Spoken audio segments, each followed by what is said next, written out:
Hello everyone, this Jitesh भैया। तो भाई साहब, जैसा कि आप सभी जानते हो कि अर्धवार्षिक परीक्षा इस समय सभी कॉलेजों में चल रही है। यानी अगर मैं बात करता हूं तो हाफ ईयरली का जो बोर्ड परीक्षा है भैया, वो हर एक विद्यालय में इस टाइम चल रही है। और बहुत सारे स्टूडेंट्स कमेंट कर रहे थे कि सर पहले बोर्ड एग्ज़ाम का जो मॉडल पेपर है उससे पहले आप हमें अर्धवार्षिक परीक्षा में हमारा पेपर कैसा आएगा, उसमें कैसे क्वेश्चंस आएंगे, आप हमें वो बता दीजिए। क्योंकि हम अर्धवार्षिक परीक्षा में भी भैया 95 प्लस नंबर लाना चाहते हैं।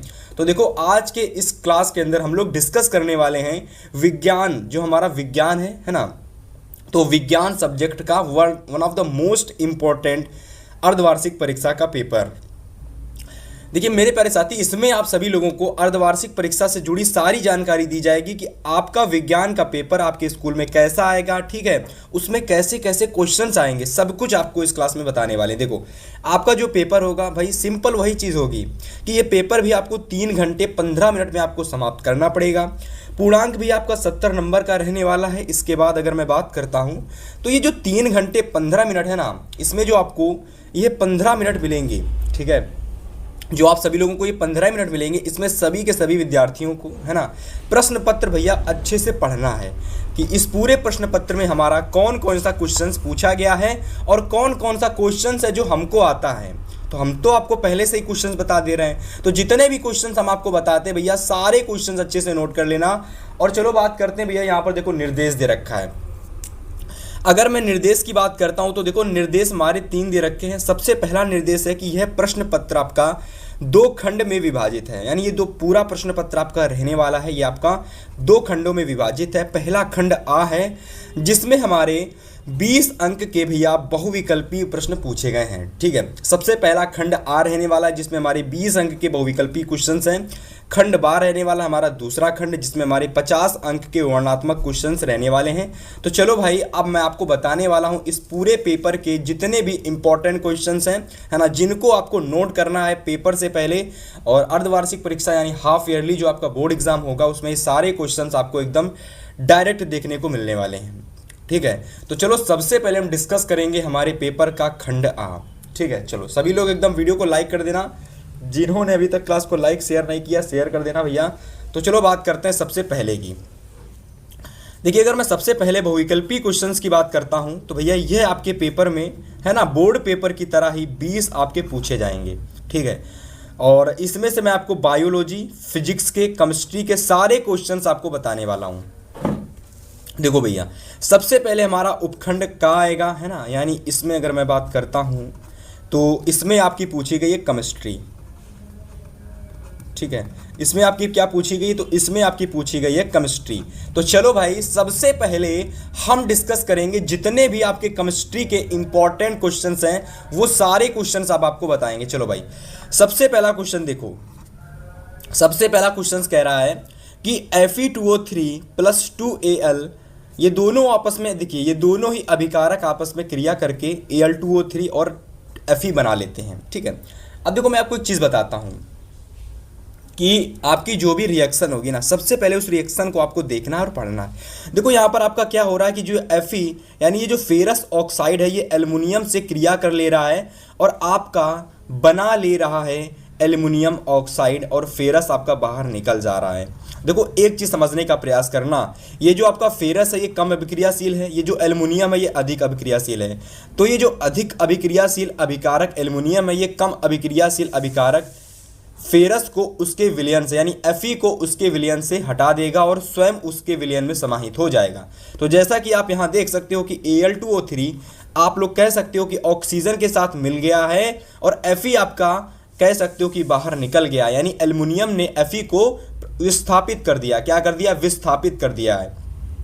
तो भैया हमारी यहाँ पर जो अभिक्रिया होगी वह हम लोगों की कौन सी हो जाएगी? सभी को पता है कि विस्थापन अभिक्रिया हो जाएगी, है ना। तो नोट कर लो, ऑप्शन नंबर हमारे पहले क्वेश्चन का भैया राइट आंसर हो जाएगा ऑप्शन नंबर 4, ठीक है। चलो भाई नोट कर लीजिए। इसके बाद मैं बात करता हूँ आगे के सारे इंपॉर्टेंट क्वेश्चंस की।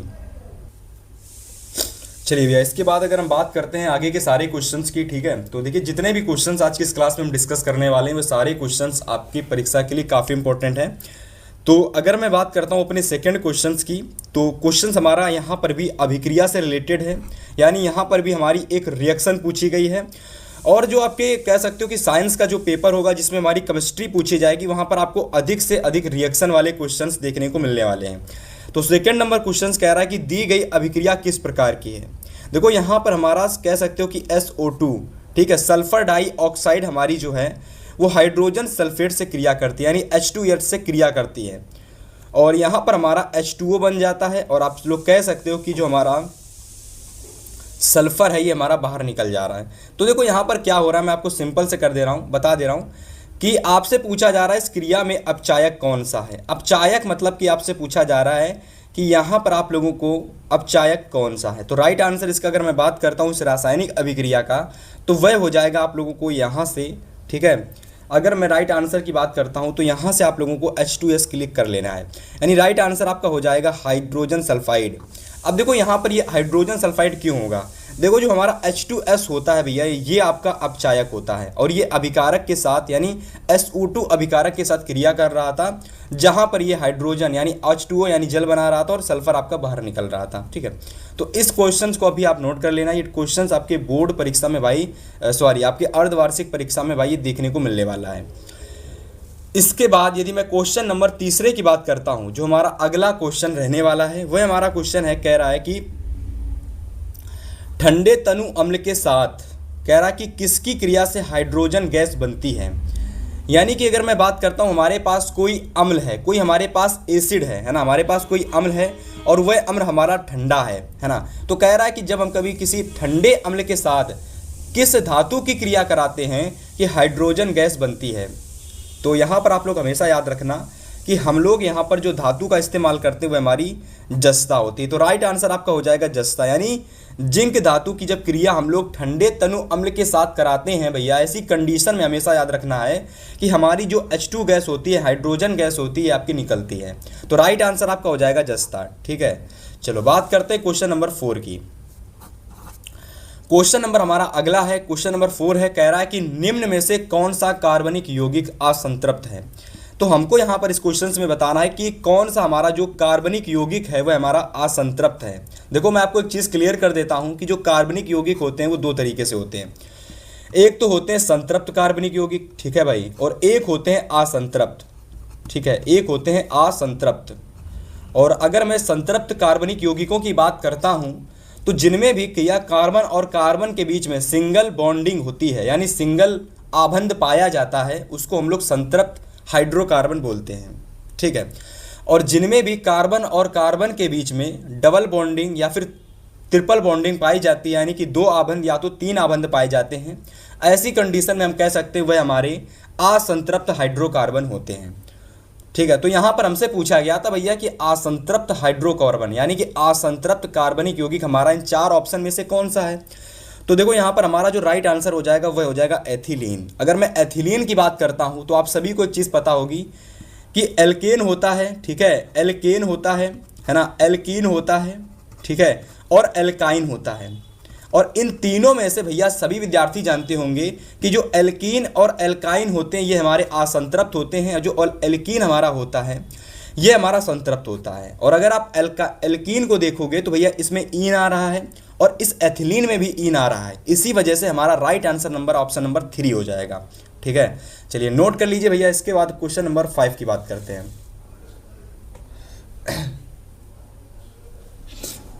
यदि मैं क्वेश्चन नंबर 5 की बात करता हूं तो देखिए यहाँ पर क्वेश्चन कह रहा है कि एल्कीन कौन सा है। हमारा क्वेश्चन कह रहा है कि एल्कीन कौन है। तो देखो एल्कीन का एक फार्मूला होता है, आपको याद कर लेना है कि CnH2n, मतलब कि Cn होता है और H2n होता है। मतलब जितना कार्बन की संख्या होगी ना उसको अगर आप डबल कर दोगे तो भैया हाइड्रोजन की संख्या निकल के आ जाएगी। यानी अगर मैं सिंपल शब्दों में बात करता हूं तो भैया कार्बन की संख्या अगर 2 है तो हाइड्रोजन की संख्या यहाँ से आप लोगों की हो जाएगी, कह सकते हो, यहाँ से आप लोग कह सकते हो कि हाइड्रोजन की संख्या आपकी हो जाएगी 4। मतलब कि यह होता है एल्कीन का फार्मूला, ठीक है। तो यहाँ पर एल्कीन पूछा गया है ना, तो एल्कीन हमारा कौन सा हो जाएगा। तो आप कह सकते हो कि यहाँ पर 2 दुना के 4 तो ये भी गलत हो जाएगा, 4 दुना के 8 ये भी गलत हो जाएगा, 2 चाकू 2 दुना के 4 ये भी गलत हो जाएगा, 3 दुना के 6। तो देखिए यहाँ पर C3H6 हमारा बिल्कुल राइट आंसर हो जाएगा, क्योंकि आप सभी को मैंने बताया इसका जो फार्मूला होता है वह आपका होता है CnH2n, यानी जितने कार्बन की संख्या होगी अगर आप उसको डबल कर देंगे तो हाइड्रोजन की जो संख्या वह आपकी निकल के आ जाएगी। तो राइट आंसर ऑप्शन नंबर आपका फर्स्ट हो जाएगा, यानी एल्कीन का जो राइट आंसर हो जाएगा वो आपका C3H6 हो जाएगा। ठीक है, चलो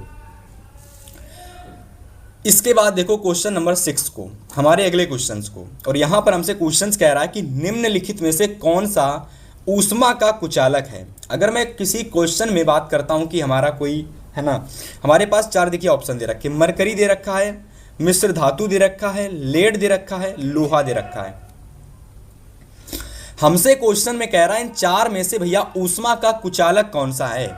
ठीक है, तो अगर मैं राइट आंसर की बात करता हूँ है ना, तो अगर मैं राइट आंसर की बात करता हूं तो ऑप्शन नंबर 3 यानी कि लेड जो हमारा होता है ये आपका ऊष्मा का एक कुचालक होता है। ठीक है, तो यहां से आपको देख सकते हो कि 6 क्वेश्चंस मैंने आपको बताए केमिस्ट्री के। ये 6 क्वेश्चंस आपके हाफ ईयरली बोर्ड परीक्षा के लिए है ना, हाफ ईयरली एग्जाम के लिए काफ़ी महत्वपूर्ण हैं। और जितने भी विद्यार्थी इस बार यानी कि आपके कुछ ही समय में ठीक है हाफ ईयरली बोर्ड एग्जाम होंगे, तो वहां पर आपको ये सारे के सारे क्वेश्चंस ठीक है भाई एकदम डायरेक्ट आपको देखने को मिलने वाले हैं। ठीक है, तो चलो भाई अब आपको बताते हैं आपका उपखंड खा। जितने भी प्यारे साथी क्लास को देख रहे हैं, अगर आपने इस क्लास को पूरा देख लिया तो आज की इस क्लास में बताए गए जितने भी आपके क्वेश्चंस हैं ये क्वेश्चंस आपके डायरेक्ट हाफ ईयरली के बोर्ड एग्जाम में आने वाले हैं। तो चलो भाई आगे अगर मैं बात करता हूं उपखंड खा की, तो देखो यहाँ पर अगर मैं उपखंड खा की बात करता हूँ तो यहाँ पर आपको जो क्वेश्चंस देखने को मिलेंगे वह आपके बायोलॉजी के होंगे, यानी जीव विज्ञान के, है ना। तो जीव विज्ञान के कौन कौन से ऐसे इंपॉर्टेंट क्वेश्चंस हैं तो चलो देखते हैं, और राइट आंसर क्या है उसको टिक लगाते हो, सारे क्वेश्चंस आपको तैयार कर लेने हैं। चलिए भैया क्वेश्चन नंबर 7 देखिएगा।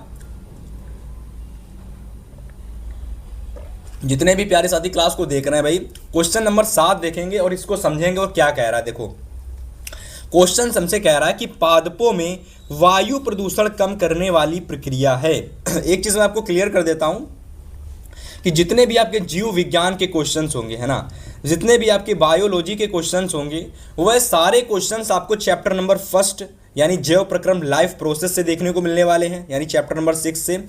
और इसके बाद जो आपको अधिक से अधिक क्वेश्चंस देखने को मिलेंगे वह आपके होंगे जीवों में एवं जंतुओं में जनन चैप्टर से। ठीक है, यानी चैप्टर नंबर 8 से। और आप सभी को पता है कि हाफ ईयरली में हमारे टोटल 3 चैप्टर यानी फिजिक्स केमिस्ट्री के 3 चैप्टर से क्वेश्चंस हमारे पेपर में आने वाले हैं। तो भैया हमने उन्हीं चैप्टर के क्वेश्चंस यहाँ पर आपको देखने को मिलने वाले हैं। इसी की वजह से बता रहे हैं कि जितने भी प्यारे साथी क्लास को देख रहे हैं भैया उनके लिए क्लास बहुत इंपॉर्टेंट है। ठीक है, तो पादपों में वायु प्रदूषण कम करने वाली प्रक्रिया कौन सी है, तो यहाँ पर आप बिल्कुल सही टिक लगा लोगे, प्रकाश संश्लेषण। ठीक है, यानी जो पादप होते हैं उनमें जो वायु प्रदूषण को कम करती है वह एक प्रक्रिया कौन सी होती है, तो वह प्रक्रिया होती है प्रकाश संश्लेषण। ठीक है, तो ऑप्शन नंबर हमारा यानी आंसर नंबर हमारा 2 बिल्कुल सही हो जाएगा। अगला क्वेश्चन नंबर 8 है कि स्वपोषी पोषण के लिए आवश्यक है, यानी जो हमारा स्वपोषी पोषण होता है इसके लिए कौन कौन सी परिस्थितियां आवश्यक हैं। तो देखो यहाँ पर क्लोरोफिल दे रखा है, ठीक है, CO2 H2O दे रखा है, सूर्य का प्रकाश दे रखा है और उपयुक्त में सभी दे रखा है। अगर मैं बात करता हूँ स्वपोषी पोषण के लिए तो आपको इसकी रिएक्शन याद होगी कि जब हम लोग कार्बन डाइऑक्साइड या जो पेड़ पौधे होते हैं है ना, जब वो प्रकाश संश्लेषण की प्रक्रिया करते हैं उसी के द्वारा जो होता है स्वपोषी पोषण की प्रक्रिया होती है। और उसमें क्या होता है CO2 H2O, क्लोरोफिल और सूर्य का प्रकाश, ये तीनों की तीनों चीज़ें होती हैं। अगर इनमें से कोई भी चीज़ नहीं होती है तो कह सकते हो कि जो जीव होते हैं है ना, पेड़ पौधे होते हैं, वह कह सकते हो स्वपोषी पोषण नहीं कर सकते हैं, यानी प्रकाश संश्लेषण की क्रिया नहीं कर सकते हैं। और प्रकाश संश्लेषण की क्रिया के द्वारा ही जो पेड़ पौधे होते हैं वह अपना भोजन बनाते हैं। तो ऑप्शन नंबर हमारा सही हो जाएगा उपयुक्त सभी, यानी ये तीनों चीज़ें होती हैं तभी जा करके जो पेड़ पौधे होते हैं वो स्वपोषी पोषण कह सकते हो कि अपना पोषण बना सकते हैं। आगे अगर मैं बात करता हूँ क्वेश्चन नंबर 9 की, है ना, तो सभी प्यारे साथी क्वेश्चन नंबर 9 को नोट करेंगे। 1 नंबर का हमारा क्वेश्चन है और सारे के सारे क्वेश्चंस आपके बहुविकल्पी 1 नंबर के होने वाले हैं। प्रश्न कह रहा है कि यकृत स्रावित करता है, यानी यकृत क्या स्रावित करता है। तो सभी को पता होना चाहिए कि यकृत जो स्रावित करता है वह होता है पित्तरस। क्या स्रावित करता है भैया? पित्तरस स्रावित करता है ना। तो आंसर नंबर हमारा सही हो जाएगा तीसरा, यानी पित्तरस। आंसर नंबर हमारा थर्ड बिल्कुल सही हो जाएगा, यानी राइट हो जाएगा। चलो भाई आगे देखो क्वेश्चन नंबर 10 को। तो प्रश्न नंबर 10 कह रहा है कि वह जैव प्रक्रम जिसके द्वारा हानिकारक पदार्थों का निष्कासन शरीर से होता है, यानी ऐसा कौन सा जैव प्रक्रम होता है जिनमें कह सकता हूं मैं जितने भी हमारे शरीर में हानिकारक पदार्थ होते हैं उन सभी पदार्थों का जो निष्कासन होता है, निष्कासन कहने का मतलब होता है शरीर से बाहर निकलना, शरीर से बाहर निकलना। ठीक है, अगर मैं बात करता हूं हमारे शरीर में जितने भी हानिकारक पदार्थ होते हैं, जैसे कि हम लोग जब पोषण की प्रक्रिया करते हैं तो हम लोग भोजन को ग्रहण करते हैं। अब जितना भी हमारा अपशिष्ट भोजन होता है ना, ऐसा भोजन जो हमारे शरीर के लिए जरूरी नहीं होता है, ठीक है, तो वह भोजन जो हमारा होता है, भोजन क्या उसको हम लोग कह सकते हो कि मलबा। ठीक है, तो वह जो मलबा होता है वह आपका उत्सर्जन प्रक्रिया के द्वारा शरीर से बाहर निकल जाता है और उसको हम लोग बोलते हैं हानिकारक पदार्थ। ठीक है, तो हानिकारक पदार्थों का शरीर से बाहर निकलना क्या कहलाता है? उत्सर्जन कहलाता है। तो आंसर नंबर हमारा तीसरा बिल्कुल सही हो जाएगा। ठीक है, इसके बाद अगर मैं क्वेश्चन नंबर 11 की बात करता हूं तो क्वेश्चन नंबर हमारा 11 कह रहा है केवल न्यूक्लिक अम्ल तथा प्रोटीन्स, है ना। अगर मैं किसी न्यूक्लिक अम्ल की बात करता हूं और प्रोटीन्स की बात करता हूं तो इन दोनों से क्या बने होते हैं? तो देखो, जब न्यूक्लिक अम्ल और प्रोटीन की बात करते हैं तो इन दोनों से मिलकर बनते हैं विषाणु। इन दोनों से मिलकर क्या बनते हैं भैया? इन दोनों से मिलकर बनते हैं विषाणु। तो आंसर नंबर हमारा तीसरा बिल्कुल सही हो जाएगा। ठीक है, यानी कि अगर मैं विषाणु की बात करता हूं तो विषाणु एक तरीके से आप लोग कह सकते हो कि वायरस होता है जो कि हमारे शरीर में पाया जाता है। ठीक है, और ये बनता किससे? ये डीएनए और आरएनए से मिलकर बनता है। ठीक है, ये जो होता है भैया विषाणु, ये डीएनए, ठीक है, डीएनए और आरएनए, ठीक है, डीएनए और आरएनए से मिलकर बनता है। ठीक है, चलिए बात करते हैं क्वेश्चन नंबर 12 की, यानी 12वें नंबर क्वेश्चंस की बात करते हैं। तो यहां पर हमसे क्वेश्चंस कह रहा है कि निषेचन के बाद, क्वेश्चंस कह रहा है कि निषेचन के बाद में पुष्प का कौन सा जो भाग होता है वह फल में बदल जाता है। ठीक है, तो पुष्प का ऐसा कौन सा भाग होता है भैया जो निषेचन के फलस्वरूप फूल में बदल जाता है? किस में बदल जाता है? फूल में बदल जाता है। तो इसके अगर मैं राइट आंसर की बात करता हूं तो अंडाशय जो आप लोगों का राइट आंसर है ना, ये बिल्कुल सही हो जाएगा। यानी अंडाशय जो होता है ये निषेचन के फलस्वरूप, है ना, निषेचन की जो प्रक्रिया होती है उसके फलस्वरूप जो कह सकते हो जो आपका अंडाशय होता है ये भैया फल में, है ना, ये फल में जो है ना, फल में ये परिवर्तित हो जाता है ना। तो चलो भाई आगे बात करते हैं क्वेश्चन नंबर 13वें की। चलिए, जितने भी क्लास को देख रहे हैं, जितने भी विद्यार्थी, जितने भी प्यारे साथी क्लास को देख रहे हैं, अब ये आपका लास्ट क्वेश्चन है भैया जो कि जीव विज्ञान का है। ठीक है, तो अगर आपने ये क्लास पूरी देखी एकदम शुरू से लगाकर, अगर आपने इस क्लास को देखा तो हाफ ईयरली में कोई भी क्वेश्चन आपका इस क्लास से बाहर नहीं जाने वाला है। तो सभी से इसी वजह से कहते हैं इस क्लास को पूरा देख लेना और 100% यहाँ से आपके पूरे के पूरे क्वेश्चन आपके हाफ ईयरली पेपर में आने वाले हैं। तो 13वां नंबर क्वेश्चन हमसे कह रहा है कि निम्न में से कौन सा मानव में मादा जनन तंत्र का भाग नहीं है? ठीक है, अगर मैं अंडाशय की बात करता हूं तो ये मानव का मतलब है मनुष्य, पुरुष की बात कर रहा है। तो मानव में मादा जनन तंत्र का भाग कौन सा नहीं है? देखिए, मादा जनन तंत्र की बात कर रहा है, नर की बात नहीं कर रहा है, मादा जनन तंत्र की यानी स्त्री की बात कर रहा है।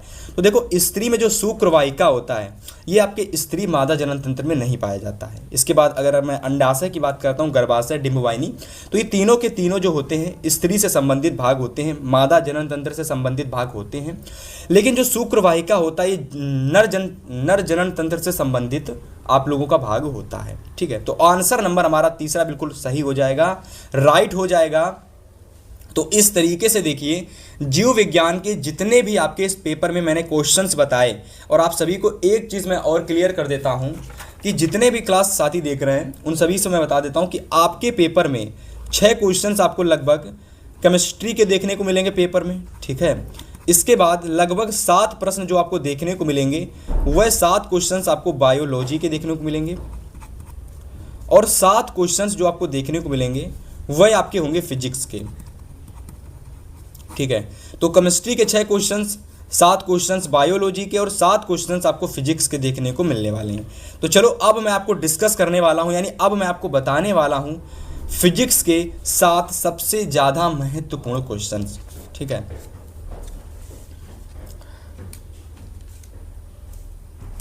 तो यहाँ से अगर मैं बात करता हूँ, ठीक है, तो यहाँ से अगर मैं बात करता हूँ तो देखिए यहाँ से हमारा उपखंड गा स्टार्ट होने वाला है, यानी उपखंड गा जो हमारा है वह स्टार्ट होने वाला है।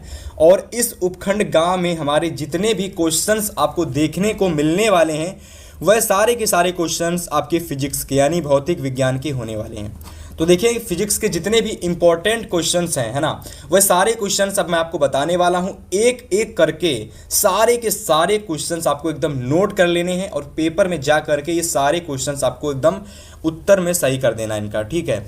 तो चलो पहला क्वेश्चन कह रहा है फिजिक्स का, यानी इस पेपर का क्वेश्चन नंबर 14 है कि एक उत्तल लेंस की क्षमता अगर 5 डायोप्टर दे रखी है तो इसकी फोकस दूरी कितनी होगी।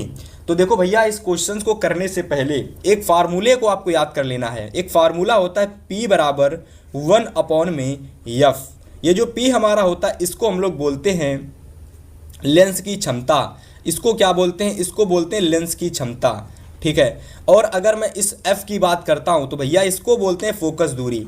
तो इसमें एक संबंध होता है, इसमें एक संबंध होता है, किसमें, तो लेंस की क्षमता और फोकस दूरी में एक संबंध होता है। अगर आपसे पेपर में फोकस दूरी पूछी जाए तो आप लोग क्या कर दोगे, F बराबर में 1 में P कर दोगे, ठीक है। और ये हमारा मीटर में होता है। जब इसको मीटर से सेंटीमीटर में, जब हम इसको मीटर से सेंटीमीटर में परिवर्तित करेंगे तो 1 की जगह हम 100 रख देंगे। और P बराबर हमारा कितना है भैया, 5 दे रखा है, तो 5 एकम 5, 5 दुना के 10 यानी 20 आ गया। यानी 20 सेंटीमीटर हमारी फोकस दूरी होगी जब हमारे लेंस की क्षमता 5 डायोप्टर दे रखी होगी।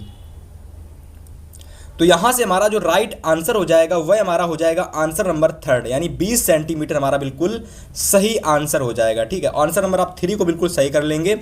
इसके बाद चलिए 15 नंबर क्वेश्चन की बात करते हैं।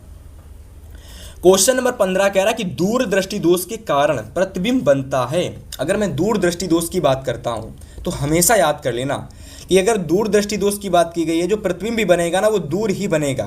तो कहां पर दूर बनेगा, तो हमेशा याद कर लेना दूर का मतलब होता है पीछे। हमेशा याद कर लेना भैया दूर का मतलब होता है पीछे।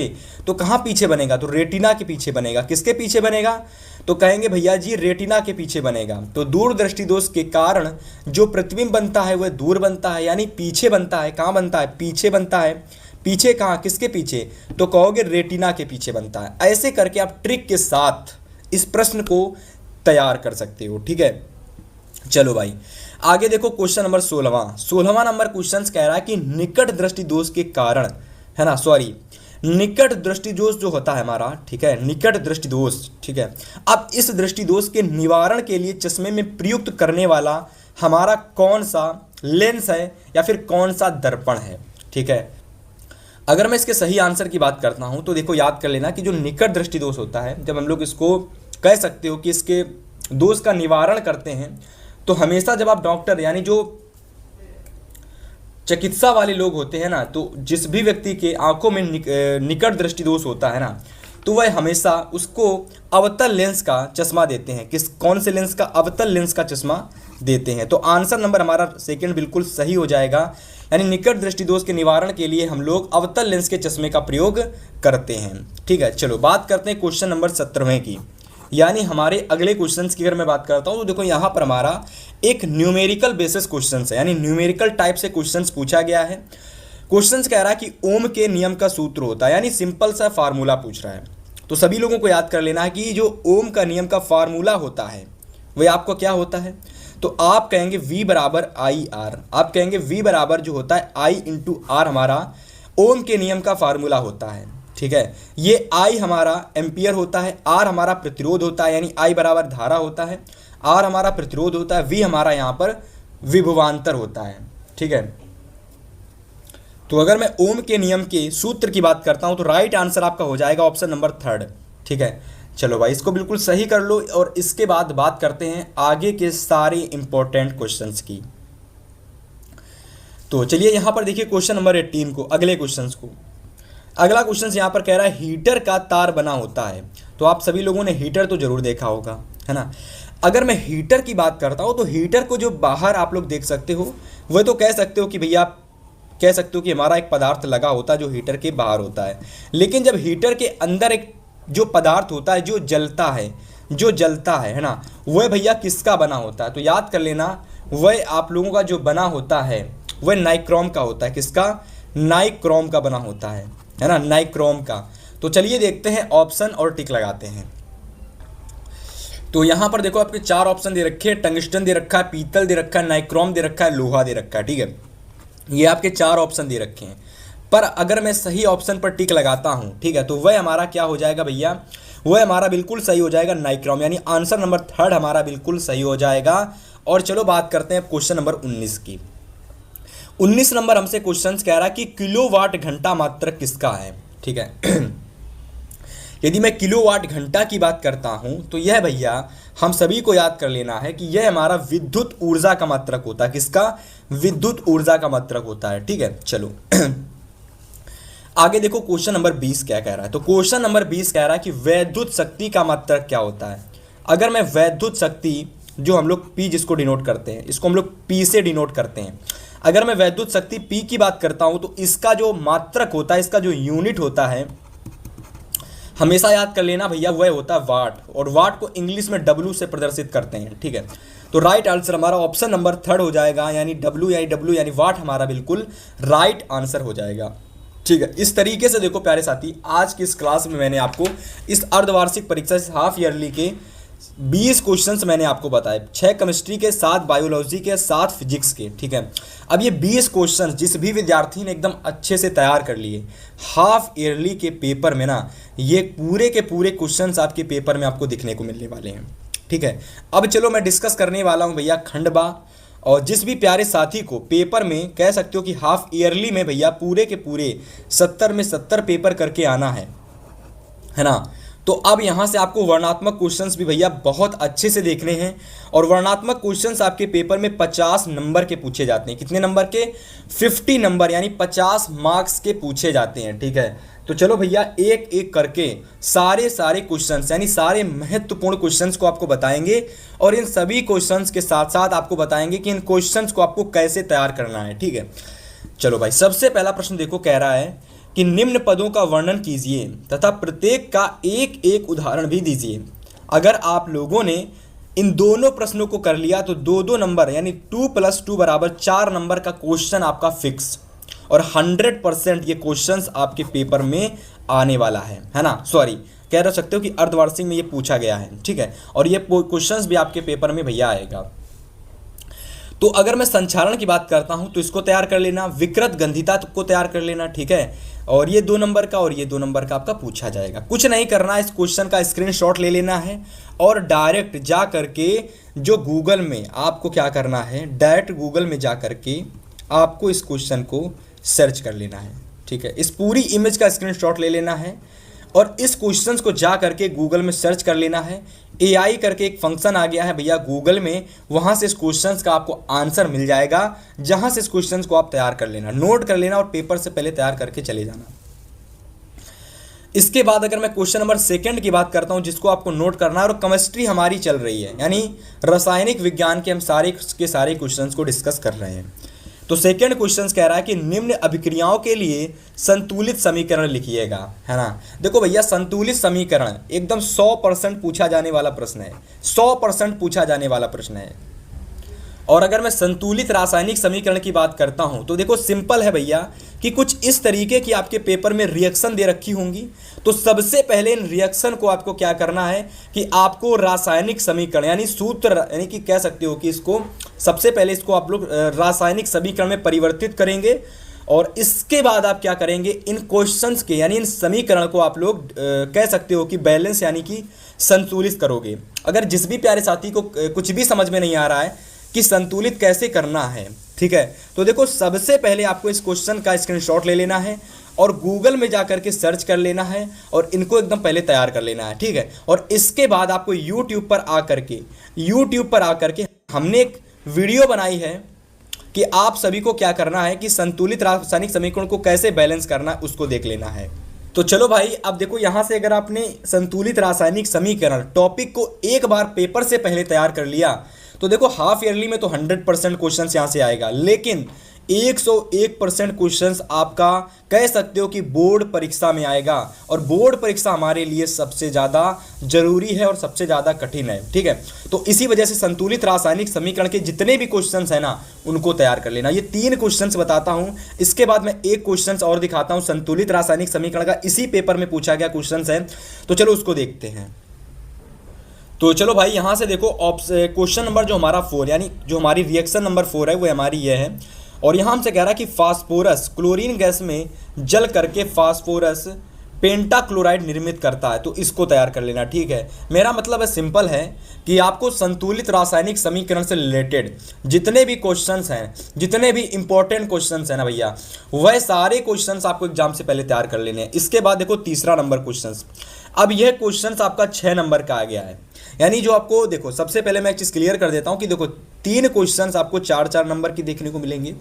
इसके बाद एक सिंगल क्वेश्चन आपको केमिस्ट्री में 6 नंबर का देखने को मिलेगा, लेकिन इसमें भी आपके 2 क्वेश्चंस आएंगे और दोनों में से कोई एक प्रश्न आपको पेपर में करना है। ठीक है, तो हाफ ईयरली की, अगर मैं हाफ ईयरली की बात करता हूं तो हाफ ईयरली में देखो यह प्रश्न आप कर सकते हो या तो यह प्रश्न आप कर सकते हो, लेकिन मेरा अगर सजेशन मानोगे तो भैया ये 3 क्वेश्चंस आपके छोटे छोटे जो 2-2 नंबर के टिप्पणी के रूप में क्वेश्चंस आते हैं, इनको आप पहले कर लेना अगर आपको आते हैं। तो प्रश्न देखिए क्या दे रखा, कह रहा है क्या होता है जब एथेनोइक अम्ल निम्नलिखित के साथ क्रिया करता है।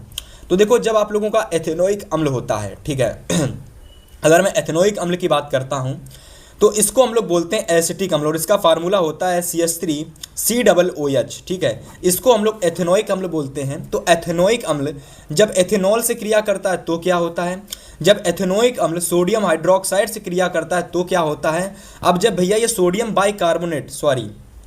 कार्बोनेट से क्रिया करता है तो क्या होता है। तो one of the most important question है ये, और मेरे प्यारे बच्चों अगर आपने इस क्वेश्चंस को तैयार कर लिया तो यह क्वेश्चंस आपके पेपर में, चाहे बोर्ड हो, चाहे हाफ ईयरली हो, चाहे प्री बोर्ड हो, ये प्रश्न आपके एग्जाम में 100% आएगा। ठीक है, तो इस क्वेश्चन को तैयार कर लेना, और जिस भी प्यारे साथी को लगता है कि नहीं भैया हम तो यह भी क्वेश्चन तैयार करेंगे, तो भैया ये भी तैयार कर लेना। क्वेश्चन है कि एथिलीन से एथिल अल्कोहल बनाने की विधि का रासायनिक समीकरण दीजिएगा। ये प्रश्न आपका 6 नंबर में एक दीर्घ प्रश्न होता है, ये एक दीर्घ प्रश्न होता है जिसमें आपको एकदम बारीकी से सारी चीज़ें लिखनी पड़ती हैं। ठीक है, कि एथिलीन से सबसे पहले एथिल अल्कोहल कैसा बनाया जाता है, उसका रासायनिक समीकरण। ठीक है, फिर प्रयोगशाला में इसको बनाने की विधि का आप लोगों को एक कह सकते हो कि है ना पूरा लिखना पड़ता है, ब्यौरा जो होता है इसका। ठीक है, इसके बाद मैं कह सकता हूं कि इसमें आप लोगों को इसके रासायनिक गुण, भौतिक गुण और इसके उपयोग, लगभग बहुत सारी चीज़ें आपको लिखनी पड़ती हैं। पर अगर आपने इस क्वेश्चंस को तैयार कर लिया, इस वाले क्वेश्चंस को ना, पर्टिकुलर इस क्वेश्चंस को, तो आप लोगों के 6 नंबर केवल 3 क्वेश्चंस करने से हो जाएंगे। ठीक है, इसके बाद देखो आगे के क्वेश्चंस। अब देखो, अब पेपर में हमारा स्टार्ट होगा भैया उपखंड खा, और इस उपखंड खा में जो आपका पूछा गया है भैया, वह आप लोगों का है, कह सकते हो कि बायोलॉजी, यानी भैया यहाँ से अब हमारी बायोलॉजी पूछी गई है। तो चलो देखते हैं बायोलॉजी के सारे क्वेश्चंस, और आपको बताते हैं कि कौन कौन से क्वेश्चन सबसे ज़्यादा महत्वपूर्ण हैं। ठीक है, अगर मैं पहले क्वेश्चंस की बात करता हूं तो देखो ये 100% आने वाला क्वेश्चन है कि प्रतिवर्ती क्रिया से आप क्या समझते हो, इसकी आपको परिभाषा लिख देनी है, और प्रतिवर्ती क्रिया के कुछ सामान्य उदाहरण होते हैं उनको लिख देना। 4 नंबर का क्वेश्चन है भैया, एकदम अच्छे से तैयार कर लेना है। इसके बाद अगला क्वेश्चन है कि कायिक जनन किसे कहते हैं, बहुत बार, हर बार पेपर में आने वाला प्रश्न है, और हाफ ईयरली में ये क्वेश्चंस आपको 100% देखने को मिलने वाला है। ठीक है, तो कायिक जनन किसे कहते हैं, और तने द्वारा इस विधि का एक उदाहरण भी दीजिएगा, इसको तैयार कर लेना। इसके बाद 4 नंबर में, ठीक है, 4 नंबर में 6ठा क्वेश्चन है जिसमें आपके 2-2 नंबर के 2 क्वेश्चन पूछे गए हैं। तो भैया पहला क्वेश्चन है सुपोषण क्या होता है, और उदाहरण सहित इसको एकदम अच्छे से बताइए। ठीक है, बी नंबर कह रहा है कि सुपोषी पोषण के लिए आवश्यक परिस्थितियां क्या होती हैं, है ना, इसके सही उत्पाद क्या होते हैं उनको बताइए, है ना। तो चलिए नोट कर लीजिए, सारे क्वेश्चंस 4-4 नंबर वाले क्वेश्चंस थे, है ना। अब देखो ये हमारा क्वेश्चन नंबर 7 है, और यह क्वेश्चन हमारा 6 नंबर में पूछा गया है। पुष्प का नामांकित चित्र बनाइए, है ना, और इसके विभिन्न चक्र के कार्य बताइए। 6 नंबर का क्वेश्चन है। अगर आप पेपर में इस प्रश्न को करना चाहते हो तो आप इस प्रश्न को कर लेना, अदरवाइज अथवा में एक और क्वेश्चंस को करने के लिए आपके पास ऑप्शन रहता है, ठीक है। तो चलिए मैं उसको दिखाता हूं, लेकिन पेपर से पहले, है ना, अर्धवार्षिक यानी हाफ ईयरली का पेपर होने से पहले इस सारे क्वेश्चंस को आप एग्जाम से पहले तैयार करके चले जाना, ठीक है।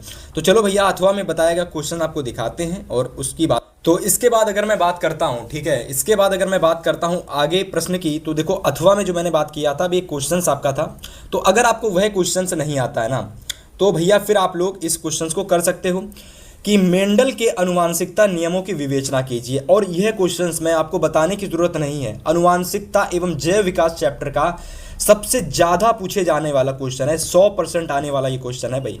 तो इसको पेपर से पहले जरूर तैयार कर लेना, ठीक है। चलो अब मैं डिस्कस कराता हूं आप लोगों को उपखंड गा को, ठीक है। अब मैं आपको डिस्कस कराता हूं उपखंड गा को, और उपखंड गा में जितने भी क्वेश्चंस आपको देखने को मिलने वाले मेरे प्यारे साथी, वह सारे के सारे क्वेश्चंस आपके फिजिक्स के होंगे, ठीक है।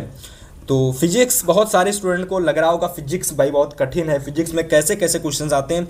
मेरे प्यारे साथी, मैं आपको जितने क्वेश्चंस करा देता हूं, केवल अगर आप उतने फिजिक्स के क्वेश्चंस तैयार कर लेते हो ना, तो पेपर में इससे बाहर क्वेश्चंस नहीं आपको देखने को मिलने वाले हैं, ठीक है। जिन भी साथियों को लगता है कि फिजिक्स बहुत कठिन है, तो फिजिक्स बहुत आसान है।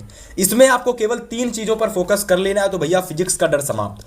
सबसे पहले बताए गए न्यूमेरिकल आपको तैयार कर लेने हैं, है ना। जितने भी न्यूमेरिकल्स मैं कराता हूं उनको तैयार कर लेना है, और जितने भी मैं डेरिवेशन, ठीक है, जितने भी मैं डेरिवेशन, ठीक है, डेरिवेशन प्लस डेफिनीशन टाइप के जितने भी आपके क्वेश्चंस होते हैं, है ना, जिसमें कह सकते हो कि डेरिवेशन थोड़ा सा आपको फिगर बनाने को होता है, ठीक है ना, थोड़ा सा फिगर बनाने को होता है, थोड़ा सा परिभाषा की तरह कुछ लिखने के लिए होता है, ठीक है। तो आप इन दोनों तरीके के बताए गए मेरे द्वारा प्रश्नों को तैयार कर लेते हैं ना, तो फिजिक्स में आप पूरे के पूरे नंबर लेकर के आओगे, है ना। तो चलो सबसे पहला क्वेश्चन तैयार कर लो।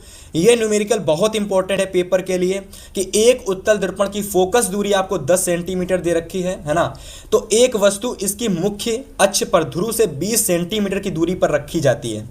आपको क्या करना है, वस्तु के प्रतिबिंब की स्थिति ज्ञात करनी है, यानी जो वस्तु का जो प्रतिबिंब बनेगा, वस्तु के प्रतिबिंब यानी कि V की आपको स्थिति ज्ञात करनी है। मेरे प्यारे साथी, इस क्वेश्चन को एग्जाम से पहले, चाहे बोर्ड हो, चाहे प्री बोर्ड हो, चाहे हाफ ईयरली हो, आपको यह क्वेश्चन एकदम अच्छे से समझ लेना है, क्योंकि ये one of the most repeated numerical है फिजिक्स का, ठीक है। चलो बात करते हैं आगे क्वेश्चन नंबर 9 की। अब देखो क्वेश्चन नंबर 9 हमारा definition plus derivation type question है। यहां पर देखो यहां पर हमसे क्वेश्चन कह रहा है कि गोली दर्पण कितने प्रकार के होते हैं और उनके नाम लिखिए, तथा किसी गोली दर्पण के वक्रता केंद्र तथा मुख्य अक्ष की परिभाषा लिखिए। देखो ये केवल और केवल डेफिनेशन टाइप वाला क्वेश्चन है, यानी केवल थ्योरेटिकल क्वेश्चन है हमारा। यहाँ पर आपको कोई भी फिगर नहीं बनाना। तो मैं जितने भी क्वेश्चंस आपके फिजिक्स के करा देता हूँ मेरे प्यारे साथी, अगर आप उतने क्वेश्चन तैयार कर लेते हो ना, आपको कहीं कोई दिक्कत नहीं होगी फिजिक्स में, ठीक है। इसके बाद क्वेश्चन नंबर 10 तैयार कर लो कि घरों की वायरिंग के परिपथ में फ्यूज का क्या महत्व होता है ना। तो आवश्यक जो परिपथ होता है उसको बनाकर स्पष्ट करो। देखो यह हमारा definition plus derivation type question है ना, जहां पर आपको कह सकते हो कि आपको एक परिपथ का मतलब होता है कि आपको फिगर बनाना पड़ेगा, है ना, और साथ में ही साथ इसकी आपको थ्योरी भी लिखनी पड़ेगी। तो यह हमारा एक डेरिवेशन प्लस थ्योरी टाइप वाला क्वेश्चन है, इसको तैयार कर लो भैया। इसके बाद देखो 11 नंबर क्वेश्चन में 2 प्रश्न हमारे हैं, और ये दोनों के दोनों 6-6 नंबर वाले क्वेश्चन है। पहला हमारा ओम के नियम को बताइएगा और इसके सत्यापन के लिए आवश्यक प्रयोग का वर्णन कीजिए, वो भी परिपथ खींच करके। इसके लिए एक इस तरीके का परिपथ बनता है जहां पर आप लोग V और I में आपको संबंध बनाना पड़ता है, और ये एक सीधी रेखा निकलती है। तो यहाँ पर आपको एक फिगर बनाना है और इस फिगर से रिलेटेड आपको थ्योरी लिखनी है, और आपको इसकी ओम के नियम की डिफिनीशन भी आपको बतानी है। तो ये हमारा derivation plus definition plus figure, यानी पूरा कह सकते हो डेरिवेशन टाइप क्वेश्चन हमारा है ना। तो इसको 100% तैयार कर लेना, है ना, बहुत इंपॉर्टेंट है। इसके बाद देखो अगर आपको यह क्वेश्चन नहीं आता है ना, तो अथवा में 6 नंबर वाले क्वेश्चन में दिया रहता है कि अगर आपको यह क्वेश्चन नहीं आता तो एक न्यूमेरिकल टाइप क्वेश्चन आता है, आपको वो कर लेना है। तो एक ये न्यूमेरिकल टाइप आप क्वेश्चन तैयार कर सकते हो, ठीक है।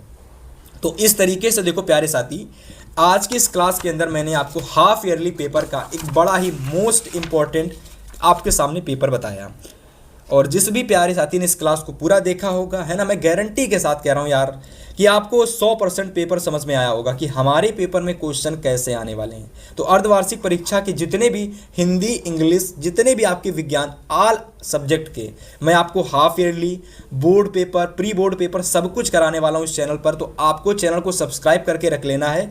और अगर आपको ये क्लास पसंद आई हो तो इस क्लास को शेयर कर देना, ठीक है, ज़्यादा से ज़्यादा लाइक करना, है ना। मिलेंगे आपसे हम एक और इम्पॉर्टेंट हाफ ईयरली पेपर के साथ। तब तक के लिए इस पेपर को तैयार करना और एग्जाम से पहले सारे क्वेश्चंस को एकदम अच्छे से नोट कर लेना, ठीक है, और इनको तैयार करके चले जाना। मिलेंगे आपसे नेक्स्ट वीडियो में, तब तक के लिए गुड बाय।